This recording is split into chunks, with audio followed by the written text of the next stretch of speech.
Boza la calme, au Parlement de Bounangato au Sungana. Nzamba lobina makomina ye. Si vous êtes infidèle dans les petites choses, qui vous confiera des grandes choses? Alléluia. Tout le monde, même à l'étranger, même à l'interne, parle de Vital Kamerhe comme un homme n'est pas à donner la confiance. Même Peter Pam qualifie Kamerhe comme un aventurier.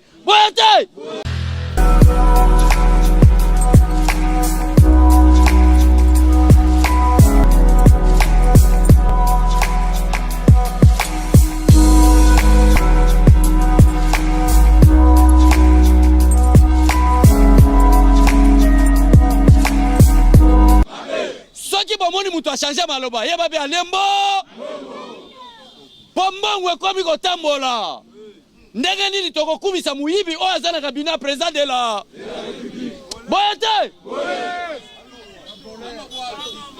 biso batu toyebisa ki azala muyibi président de la République Félix Tshisekedi Tshilombo azui masangu abwaki po peuple congolais alia boyete Pijo kokakate adoda kata salinine. Yangwana lelo ba o magistrat ba prêter serment devant le président de la République. Ba tamayele ba yebi ba proponi ni ba bimisi. Ba magistrat ba lobi bo na prestation de serment.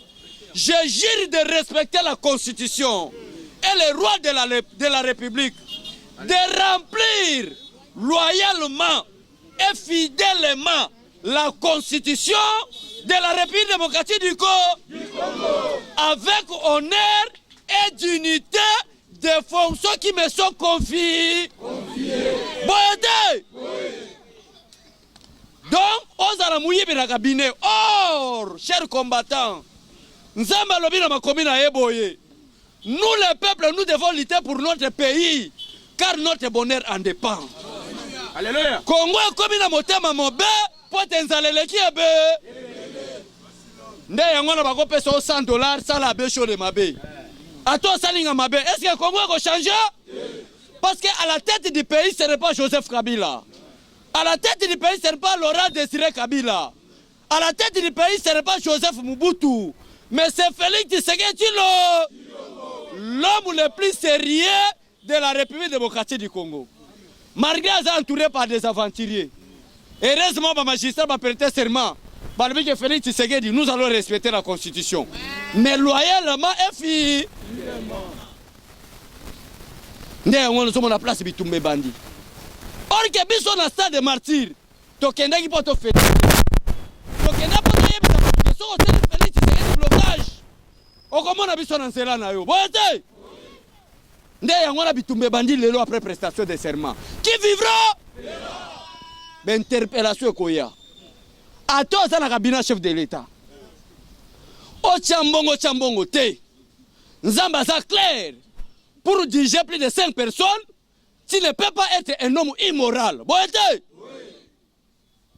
Félix Tshisekedi soki le lois du pouvoir. Et ça n'a nous qu'à peuple te. Et ça premièrement le Dieu tout puissant. Boyete. Parce que le peuple congolais la élection en 2018 a salé la ki mingi tribalisme.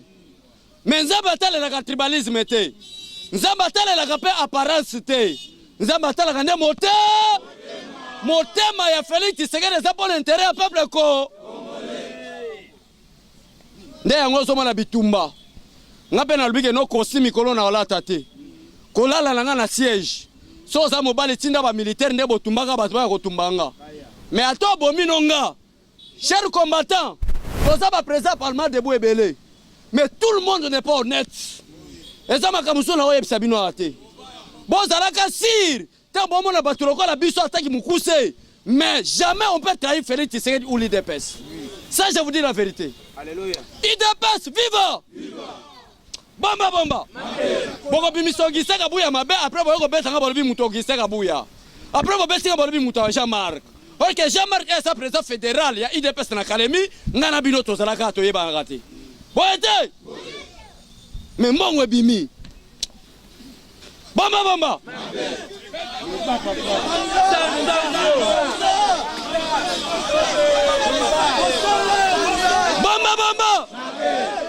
balobi eloko yo ata parlementaire de bozo ata 500 transport pour na liti na ye.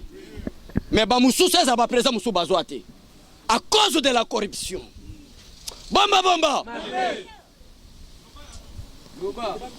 Après okobima monga bima ki kabuya mabe oya pesa ka bino ba président. Bo signala ka ba parlement de buna bino.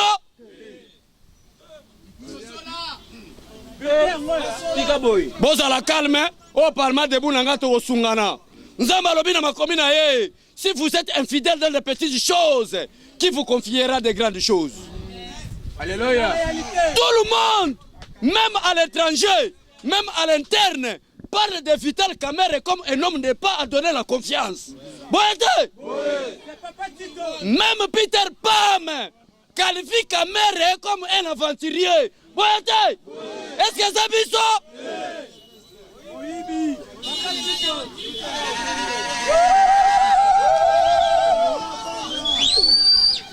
Bomba. Dans la nami be mission diplomatie. Félix Tshisekedi a gagné des élections de diplomatie.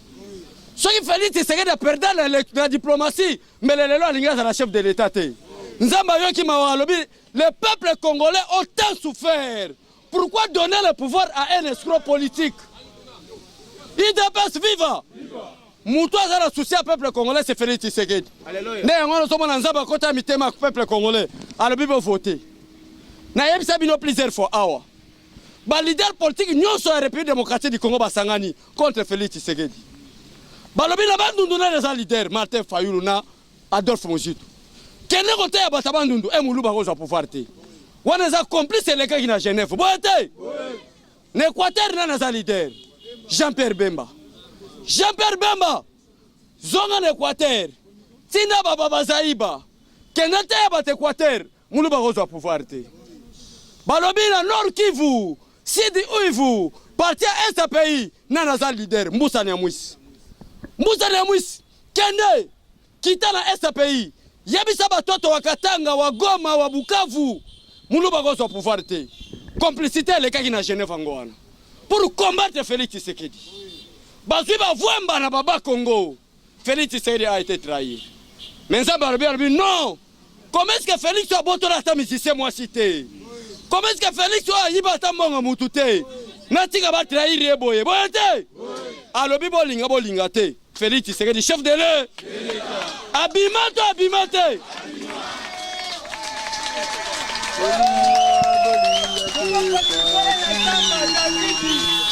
Bomba. Maintenant Mikolo yo bitumbeza nini? Bitumbeza même ba proche Félix Tshisekedi na cabinet. Pour passer la ambition comme chef de l'État en 2023. Les hommes qui peuvent convaincre les combattants. Ba pesa bango mbongo pour passer la bango campagne. Est-ce que on parlement de bouya INC? Eza ya cash? Eza parlement de bouya I? Tokolo bakama kamuya I? Balobi to chalar. Bazui lar. Ba pesi na mutu moko combattant ya kala ya IDPS. Boyo kanga kaka. Bomba. Bazui mbongo ba pesi ye. Lukela biso beshole. Pesa ye mbongo. Yebisa ye. Akobima mandataire. Yebisa ye. Toko pesa ye boye. Bamoni ba ye na mbongo. Naza résistant. Nde yango zomona cause. Et pour senga na longa nanda ona koma olala na siège. Po bamoni ke na mbongo na boyi. Ba beta makofi. Bamoni peke na justice. Lokola na zola ba vérité. Ba avocat ba koyela ko bima. Ba beta ka mwana wana. Yango sa bamoni mutu a changer langage. Alembo. Bomba. Comment est-ce que Ngabe Chole n'a pas se prétendre qu'on soit président de la République en 2023, mais nous avons dit qu'on est directeur chef de l'État, ou qu'on est candidat président en 2023. Est-ce que c'est possible? Ndena yango somona. Viens à Bisso Vital Kamerhe. Bomba. Amoni a lobby qu'il avait un problème de la santé financière. Maintenant, comment faire? Accepter d'abord d'être le directeur du cabinet du chef. politiquement parlant, le poste du directeur du cabinet est insignifiant par rapport à l'institution de la République démocratique du Congo. Mais comment c'est possible il peut accepter d'être chef le directeur du cabinet de Félix Tshisekedi? Parce que ce boy habité, même Baudouin Mayo, na préséance, a même chef ya Kameri. Boyete! Na Zwambongo, na sale la trafic d'influence, na manakosa ba ministre, na conseil des ministres, que Félix Amutunanga azana maboko. Tanga sokosa bango balenga kata basali nini? Bisone bato yeko yebisa ba ministre bokeba. Félix Tshisekedi azotala la ka binote, mais azotala la ka peuple ko. Yango devant les combattants de l'IDPS, devant ma base. Ce bon moninga nazate, boye babé ezabata Kameri. Parce que bazo luka basala nga mabe. IDPS viva! Soki mongo, soki bilei. Bon laisse des peuples congolais nyonso. Ba cadeau empoisonné na bino na koti ko so yango. Jour na ko nzamba a témoin nanga. Na ya na IDPS je ne suis pas Moulouba.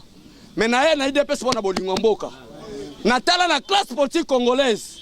Quel politicien qui est en train de parler des choses sérieuses pour l'intérêt de son peuple? Na mona que c'est tient Tshisekedi wa Moulumba et l'IDPS. Boete! Nde yango epusanga na ye na IDPS.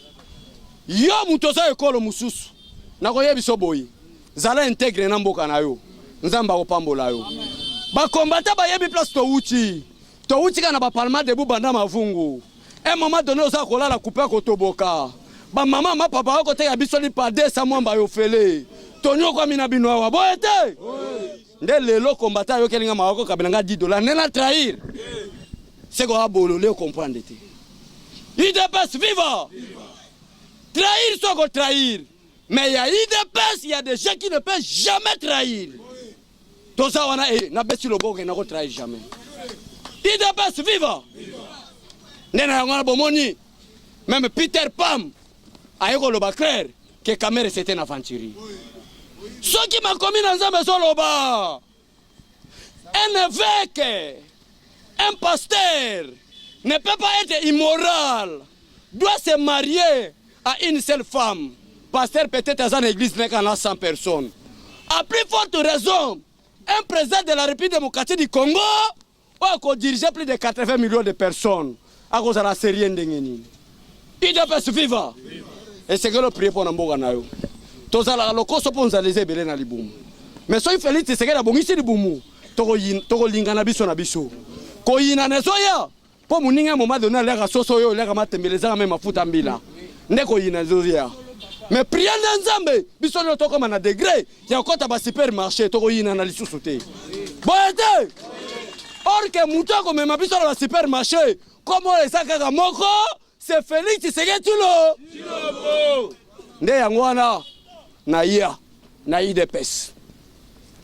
Ce n'est pas pour la première fois que ba corrompre nga. Et ça na vie na moko. Ya IDPS en memanga sera so sala ba réunion na maman na biso oyo. Siska depuis Kala, balubi que tu parles bien. Soutenez ton frère Dibandou Martin. Na boya, il y avait des témoins parce que makile za kasinanga, eza makila changement. Et le changement c'est l'IDPS et le changement c'est Félix Tshisekedi lo. Nde yangwana eko yebisa bino. Ata bozala ba sous commission. Soko moni mutu langage changé. Keba. En 2023, il n'y a qu'un seul candidat, c'est Félix Tshisekedi lo. Au nom de la démocratie, ceux qui ont l'union postulé est allé na batunayo. Mais biso na IDPS. Bo signer ba accord na Nairobi. Bo signer te et ça ba engagement personnel yona Félix. Mais nous les peuples congolais nous disons ceci. En 2023, il n'y a que Félix Tshisekedi comme chef de l'État. C'est clair. Aux ana nationalité douteuse. Batu bayebi yo petit frère nous na Londres. Bayebi ke aza Burundi. Batu mususu bayebi ke yo zalaki ancien gouverneur ya Katanga. Mais bayebi ke mwana na yo aza na Zambie comme député. Mais comment est-ce que oya ko sakana na peuple congolais koza congolais? Toko tel melo badale lo tilo mabe soki na yaki ko violer mwana na yo mabe soki opesa kinga mbongo na lie na sali musala te mais du fait que nazo lité pour la mboka na nga e ya na butu ya na mo nzambe ne moba bote nde yango na peuple congolais tous à la vigilant bato musoko moneka président parlement debout natangi koma mutute mais c'est un aventurier aye ko lukane mbongo na IDPS bomba aye ko lukalar bomba combien de personnes te foulent dans l'IDPS va trahir bote yango wana bomba bato bazo pousser biso to kende congrès objectif na bango ezanini yango zoma bayaka ko diaboliser bino to bito abata Jean-Marc na muta Jean-Marc te akuta ngana Kishasa auta ikalemi toni yoka mina bino na kutioza la motunete jour pe ko bebisa to mata to nyata biloko boete mais problème abato ba pousser biso to kende congrès zanini les statuts de l'IDPS est clair to kena congrès. Nous avons donné un mandat de 5 ans à son excellent Félix Tshisekedi. Mais la constitution est claire. Le poste du président de la République est incompatible à d'autres fonctions. Il ne peut pas jouer même fonction en tant que président de la République et un président d'un parti politique. Alors quoi faire? Laisser l'intérim. Or que l'article 26 du statut parle aussi de l'intérim au président du parti comme l'IDPS. Oui. Alors, objectif n'a pas besoin token de congrès. Pas mouton ko bima président la congrès. Ako banda ko dépendre des ressources de la félicité. Ako yebisa Félix Boye. Ce n'est pas vous qui m'a confié le poste du président du parti. Mais c'est la base aux élections du congrès. Oui. En 2023, on commande un kokoso. Quand l'IDPS a le président et candidat, Koto Félix Tshisekedi candidat. Alors, la jurisprudence, je suis président, je n'engage pas l'IDPS, mais je laisse mon intérim à telle personne. Le jour où cette personne a même sa mandat na PSIE, na longola terre à Salini. Bon, na personne na kosio pe ko matolobi argument nini, on repesse na batuto kende congrès. Même Jean-Marc Kaboun a travaillé sous mandat Félix Tshisekedi.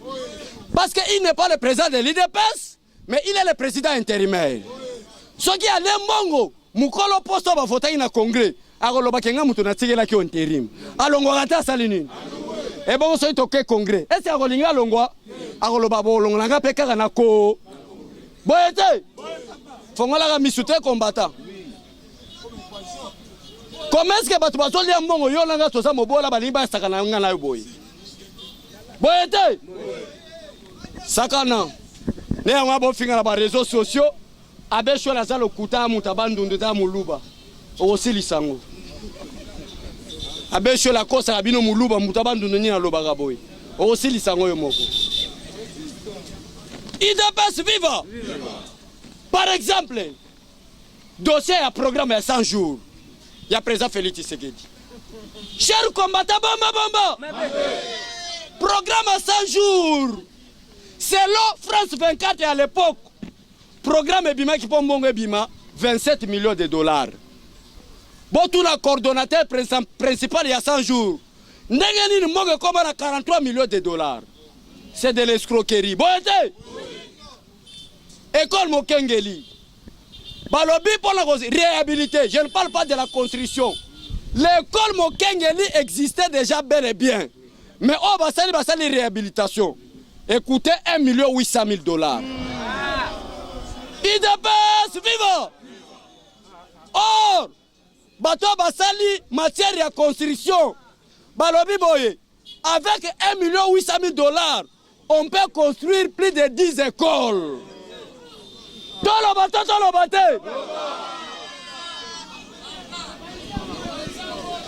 Papa Tito, vraiment zani. Bomba. Prenez par exemple la construction de maisons préfabriquées à Kanchach. Balobi, Mbongwe Bimaki, 57 millions. Aujourd'hui, 3000 maisons divisées par 57.